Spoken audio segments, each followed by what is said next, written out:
U-31।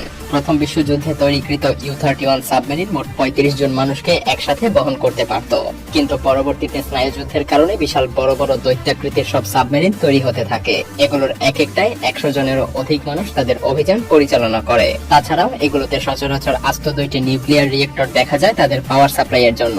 এছাড়াও এতে বেশ কয়েকটা মিসাইল এবং টর্পেডো কম্পার্টমেন্ট, টারবাইনের জন্য একটি চেম্বার, কন্ট্রোল সেন্টার, সেই সাথে ক্রুদের জন্য কেবিনও আছে। এই 31 সাবমেরিনটা প্রায় ১৫০ মিটার লম্বা।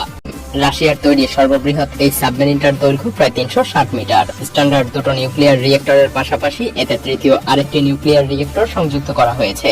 এই তিনটা নিউক্লিয়ার রিয়েক্টর মিলে প্রায় ১১০ মেগাওয়াট ক্ষমতার এনার্জি উৎপন্ন করতে পারে।